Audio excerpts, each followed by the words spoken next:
जय माता रानी दोस्तों, आप सभी का बहुत बहुत स्वागत है आपकी अपने चैनल राधा कृष्ण ऑफिशियल में। उम्मीद करती हूँ आप लोग बहुत अच्छे होंगे। तो ये बताने के लिए कमेंट बॉक्स में ओम नमः शिवाय जरूर लिखेगा। तो चलिए दोस्तों, आज हम इस वीडियो में जानेंगे सोमवती अमावस्या से संबंधित बहुत सारे महत्वपूर्ण बातें कि हमें अमावस्या के दिन कौन कौन से कार्य हैं जो ज़रूर करनी चाहिए।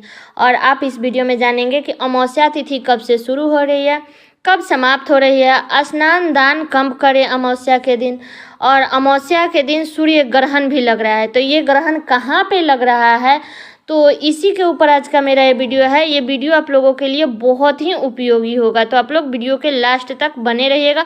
आप लोगों को सोमवती अमावस्या से संबंधित और नवरात्रि भी है, तो नवरात्रि का व्रत और सोमवती अमावस्या का व्रत एक साथ कैसे रखें, तो इसी के ऊपर आज का मेरा वीडियो है। तो वीडियो के लास्ट तक बने रहिएगा, आप लोगों को संपूर्ण जानकारी मिलेगी। तो सबसे पहले बता दूं कि अमावस्या क्या होती है। तो बता दूं कि अमावस्या जो कि सोमवार के दिन जब अमावस्या तिथि पड़ती है तो उस तिथि का महत्व और अधिक बढ़ जाता है, तो उसे हम लोग सोमवती अमावस्या कहते हैं। और उस व्रत को हम लोग अपने सुहाग में वृद्धि के लिए सोमवती अमावस्या का व्रत करते हैं, जो कि अब की बार साल 2024 में 8 अप्रैल को सोमवती अमावस्या का व्रत रखा जाएगा।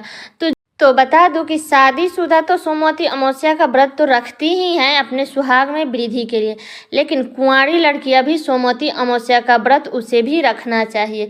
तो आप व्रत रख करके फेरी लगा सकते हैं या बिना व्रत रखे भी फेरी लगा सकते हैं। तो जो लोग व्रत रखेंगे वो लोग तो फलाहारी करेंगे, और कितने लोग मीठा भोजन करके भी व्रत रखते हैं, जैसे पूड़ी हलवा हो गया, सेवई पूड़ी हो गया, तो ये सब खा करके भी वो लोग व्रत रखते हैं, बस नमक नहीं खाते हैं। और जो लोग सिर्फ फेरी लगा करके भोजन करते हैं उन्हें शुद्ध और सात्विक भोजन करना चाहिए, ठीक है। अगर आपके आसपास में पीपल वृक्ष है तो पीपल वृक्ष का ही फेरी लगाइएगा। सोमवती अमावस्या में पीपल वृक्ष का फेरी लगाया जाता है। लेकिन मान लीजिए कि अगर आपके आसपास में पीपल वृक्ष नहीं है तो आप लोग चाहे तो तुलसी जी के पेड़ में या सोमी का पेड़ आता है तो सोमी के पेड़ में आप लोग उसमें भी इस व्रत को कर सकते हैं, क्योंकि ये पेड़ भी भगवान के स्वरूप में ही माना गया है। तो तुलसी जी का भी फेरी लगा लीजिए, और सोमी का जो पेड़ आता है उसका भी आप लोग फेरी लगा सकते हैं। अब रहा बात सोना धोबन का, तो जैसे आप लोग पीपल वृक्ष पे बनाया जाता है सोना धोबन, वैसे ही हमें तुलसी जी के पास में बनाना है। या तो तुलसी जी ज़मीन पे है तो किसी पत्ता पर या पेपर पे बना दीजिए सोना धोबन, या आप लोग पीपल वृक्ष पे बनाना चाहती है तो पीपल वृक्ष पे बना लीजिए। लेकिन ज़्यादातर कोशिश करें कि पीपल वृक्ष में ही सोमवती अमावस्या का व्रत करें। तो ये जो व्रत होता है ना, वो तो मैं तो बताई है सुहाग में वृद्धि के लिए होता है। तो ये 108 बार फेरी लगता है।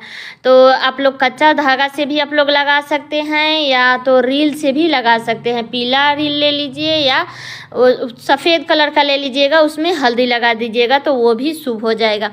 और अपने गिनती के लिए आप लोग मूंगफली या किशमिश छोहाड़ा ये सब ले सकते हैं कि हाँ, क्योंकि हम लोग ज़्यादा फेरी लगाना पड़ता है तो भूल जाते हैं ना, सारे लोग भूल जाते हैं।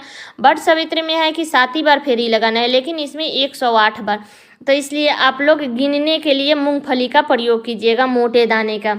वैसे तो मैं एक वीडियो बनाई हूँ, आप लोग चेकआउट कीजिएगा, आप लोगों को मिल जाएगा सारी पूजा से संबंधित सभी बातें। तो जब भी आप फेरी लगाते हैं तो आप लोग मान लीजिए कि आपसे नहीं मतलब लपेटा जा रहा है, धागा फंस जा रहा है, तो आप लोग क्या कीजिएगा कि 7 बार 9 बार 21 बार ऐसे धागा लपेट दीजिएगा। उसके बाद सिर्फ ऐसे ही 108 बार घूम जाइएगा, ठीक है। इस बात का हमें ध्यान रखना है। और बता दूं कि बाई चांस अगर आप फेरी लगाते लगाते अगर आपका धागा ख़त्म हो गया है, या आप धागा मतलब कि जो है अगर आप धागा लेकर के नहीं घूमना चाहती है तो उस धागा को उसी पैर में फंसा दीजिएगा। या धागा ख़त्म हो गया है तो आपको उसमें गांठ नहीं लगानी है, हमें धागा को फंसा करके फिर से घूमना है, ठीक है। और एक बात और बता दूं कि जब भी हम कोई भी व्रत रखते हैं तो उसमें नहाए खाए करते हैं। तो आप लोग सोमवती अमावस्या के एक दिन दिन पहले ही, रविवार के दिन ही आप लोग नहाए खाए कीजिएगा। उसी दिन आप लोग बाल धो करके नहा लीजिएगा, क्योंकि अमावस्या के दिन बाल नहीं धोया जाता है। कभी भी अमावस्या के दिन बाल मत धोइएगा, बाल धोने से बचिएगा। और बता दूं कि सोमवती अमावस्या में कोरा कपड़ा का कोई नियम नहीं है। अगर आपके पास में है तो पहन लीजिए, नहीं है तो जो पहले से वस्त्र है उसको अच्छे से धो के प्रेस करके साफ कर लीजिए, वो भी पहन सकते हैं। इसमें नए वस्त्र का कोई इशू नहीं है। और जो लोग पीरियड में हैं, मान लीजिए 1 दिन 2 दिन हुआ है, तो वो लोग पूजा नहीं करेंगे। अपने घर में कोई भी सदस्य है तो उनसे पूजा करा देंगे। अगर आपका 6 दिन हो गया है तो आप लोग पूजा कीजिएगा। अगर 6 दिन से कम हुआ है तो आप लोग पूजा ना करें। और बता दूं कि गर्भवती महिला तो वो पीपल वृक्ष की फेरी नहीं लगाएगी। वो आराम से पीपल वृक्ष की पूजा कर सकती है, लेकिन फेरी ना लगाए, ठीक है। और सोमवती अमावस्या के दिन हमें एक गलती नहीं करनी है। उस दिन हमें रुई का प्रयोग नहीं करना है, चाहे वो बाती के रूप में हो या सोने के रूप में हो। जैसे सोने के लिए आप तकिया गदा का यूज करती है, तो उस दिन आप तकिया गदा पर ना सोए। सिर्फ आप बेडशीट हो ये सब बिछा करके आप लोग सो सकते हैं, लेकिन रुई का प्रयोग हमें नहीं करना है।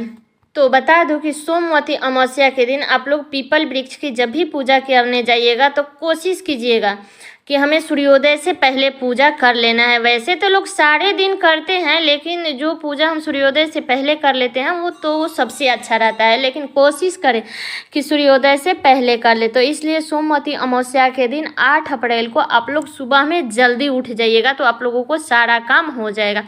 तो सुबह में जल्दी उठ करके आप अपने घर की साफ सफाई कर ले, स्नान कर ले, अपने नित्य कर्मों से निमित्त होकर के स्नान कर ले। उसके बाद साफ स्वच्छ वस्त्र धारण कर ले। उसके बाद आप लोग 16 श्रृंगार जरूर कीजिएगा।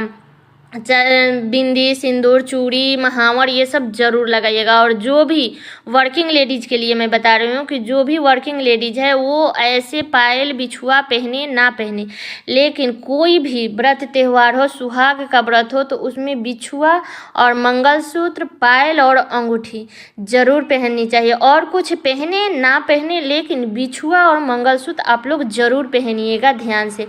उसके बाद आप अपने घर के मंदिर की साफ़ सफाई कर ले। आप अपने घर के मंदिर में पूजा कर लें। सुबह में जल्दी उठिएगा, सारा काम हो जाएगा। मैं जो करती हूँ वही मैं बताती हूँ।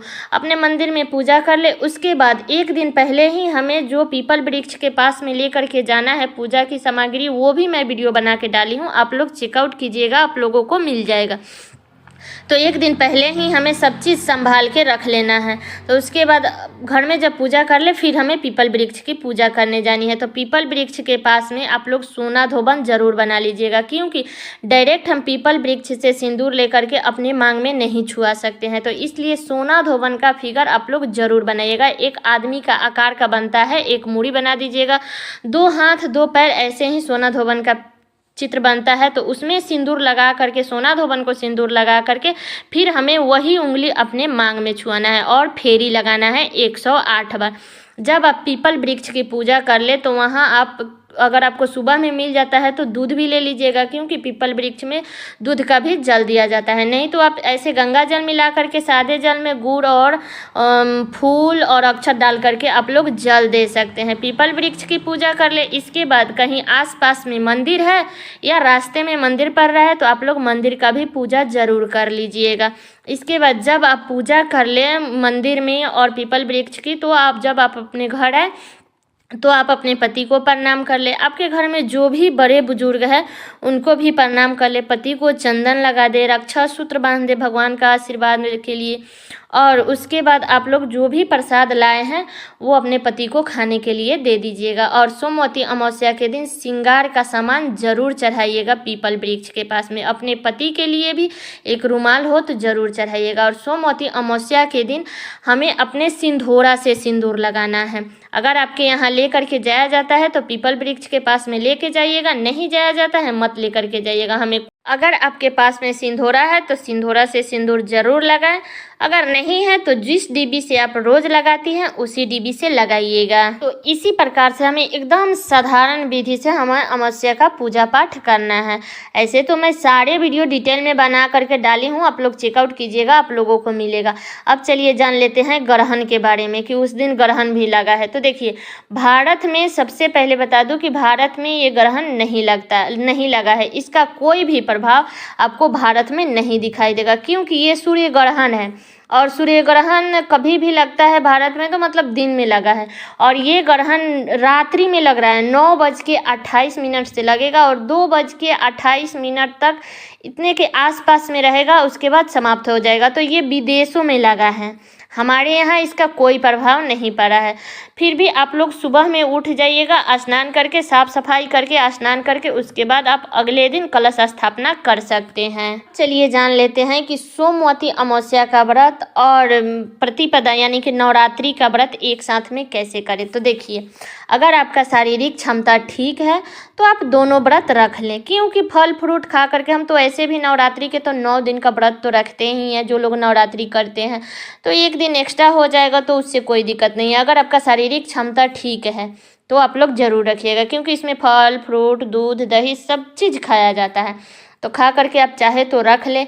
और नहीं तो कितने लोग सोमवती अमावस्या का जो व्रत करते हैं वो सारे दिन फलाहारी रखते हैं और शाम में मीठा भोजन करके फिर आप लोग चाहे तो अगले दिन नवरात्रि का व्रत रख सकते हैं प्रतिपदा के दिन। तो कोई भी व्रत करने से पहले हमें अपनी शारीरिक क्षमता देख लेना है। तो अगर आपकी शारीरिक क्षमता सही है तो आप दोनों व्रत रख ले, नहीं सही है तो कोई भी एक व्रत रख ले, या तो नवरात्रि का रख ले या सोमवती अमावस्या का रख ले। लेकिन सुहाग का व्रत है सोमवती अमावस्या का व्रत, तो आप लोग व्रत रख लीजिए। चाहे तो आप लोग मीठा भोजन भी कर सकते हैं, बहुत सारे लोग करते हैं। वैसे फल फ्रूट दूध दही तो खाना ही है, तो वैसे तो व्रत तो ये बुझाता नहीं है, लेकिन आप अपना शारीरिक क्षमता देख लीजिएगा।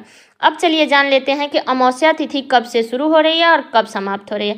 तो बता दूं कि अमावस्या तिथि शुरू होगा 8 अप्रैल को सुबह में 3:21 पर शुरू होगा और अमावस्या तिथि समाप्त होगा 8 अप्रैल को ही रात में 11:50 पर समाप्त भी हो जाएगा।